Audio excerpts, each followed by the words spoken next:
Hello guys, welcome to today's episode. My name is Mimi and this is a dash of colors. I know it's been a while and I am very grateful that you tuned in to listen to me as always. And today let's dive into a very important topic, and I feel like I'll probably title this Ruins. So most of us have had terrible experiences, and I'm going to be using myself most especially to talk about my ruins, and then probably be very vulnerable about some things that I feel like that has always been the things that bother me the most. One of the things that I have always been very vulnerable about is my body. Growing up, I had people remind me that I wasn't as beautiful as my sisters, or that I was darker than every other person, or that I was too skinny. In fact, the too skinny thing got into my head growing up, that it's been stuck in my head for a very, very, very long time. I'm 25 now, and it's been stuck in my head for like 25 years, as long as I can remember. It's that bad.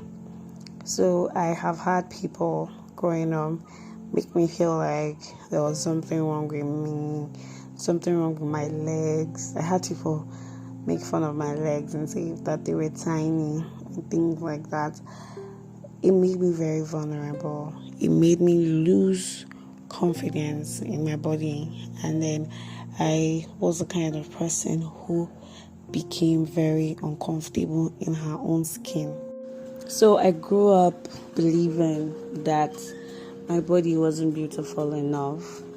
I grew up believing that I wasn't just good enough. I grew up believing that there was something wrong with me and I needed to fix it. So I can still remember there were times when I would Google to know what to eat, to add weight in my lower part of my body, things like that, because I wanted to feel like I was accepted by every other person because of how I turned out, how the environment that I grew up in, how it actually influenced my esteem. So I still know that these are part of the things that actually affected my self-confidence as a person, which is something that I am currently still working on. Another thing that I remember is I still remember growing up, because I used to be very sick as a child. I had breathing issues as much as I can remember. So I was subjected to a lot of drugs, kind of drugs that actually gave me teeth discoloration, as that when I was still a little girl. Like, as I was, I think I was about, I don't know, but I was still in primary school. So I already had teeth, yellow teeth as at then, because I remember when people would make fun of my teeth and everything. My parents weren't so rich, so they really didn't know what to do about it. So it was always there, like it got stuck on me like that. So growing up, I was very self-conscious, guys, about it, because I remember that was actually why I started talking like I have what is it called? God, I've forgotten the name and the temper. But I remember when I was in first year, someone asked me the question, why do you talk this way? Like, you're talking and it seems like you're trying to cover your teeth. It wasn't because I was trying to make my English polished against what people thought. It was the conscious way that I learned to talk, because I was trying to cover my yellow teeth. So guys, these were the things that actually impacted my self-confidence growing up. And then I realized that as an adult, I am constantly seeking validations from people, from friends, from relationships. So I get insecure when someone I'm with or someone I'm dating doesn't return a certain vibe, it begins to feel like the person doesn't see me as being good enough for him or her, things like that. But now I am letting out these ruins. Now I'm letting out these pains, because I've come to realize that these are the roots of whatever feelings that I have, whatever insecurity that I have. These were the roots. The fact that people for so many years reminded me that I was not just good enough, reminded me that my body was not okay. Like, I can still remember my boobs. When I was in, I think I was in SS1, I unlike every other person, I was a very late at puberty. I was a late bloomer. Like, I saw my period like almost when I was 16 or 17, because I was very late to puberty naturally. So I remember when my boobs started coming out, I wasn't the kind of person. I was very stubborn, guys. I need to point that out. I've always been a stubborn person. So I remember when they would ask me to wear a bra, I would vehemently refuse. Even when my mom bought bras, I would refuse because it made me very uncomfortable, things like that. So I realized that my boobs actually got very big, like bigger than, see how I'm saying it, bigger than my body, because that's what people have always told me.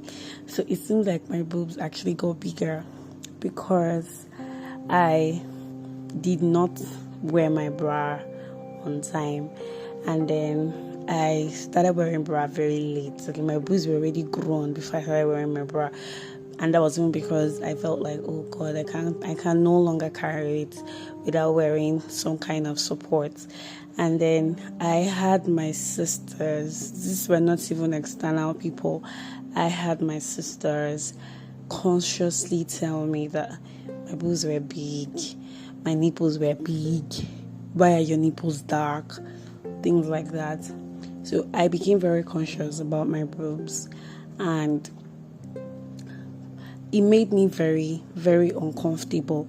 Like, even when I was in the girls' hostel, I could not just dress in front of every other girl like that, because I felt like there was something wrong with my body. I was so shy to show my boobs. I felt so shy to show my body at any given time, right? So these were all the insecurities that I had as a child. And today I was just reminding myself, like, I started questioning a lot of things. Something happened. I just felt like I needed to talk about my pains, because I realized that even though it's something I'm consciously working on now, it's part of the goals that I have for myself, to love my body more. This is part of the reason why I have always been less confident than people actually think. People think I actually am confident. People think that I carry myself. But the truth is, I have grown to max it. But I'm truly not that confident. So I tend to max it a lot. But the truth is, I'm not that confident. And these insecurities are usually seen when you're close to me, like when I am dating you or when I'm in a relationship with you.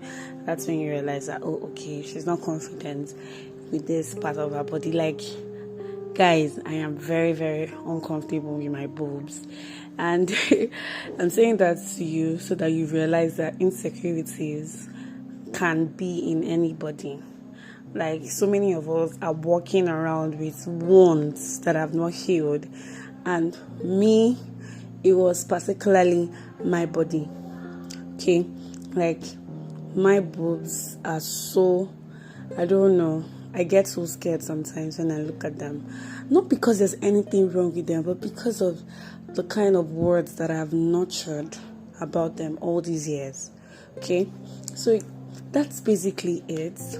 I'm talking about my insecurities because I am working on letting out my pain, letting out things that I felt or things that I feel ruined my life. So this is like a series of the different things that I'm going to talk about.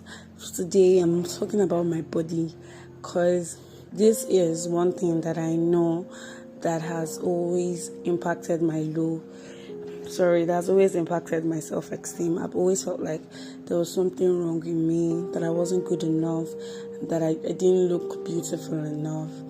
I can actually remember how people body shame me for being slim.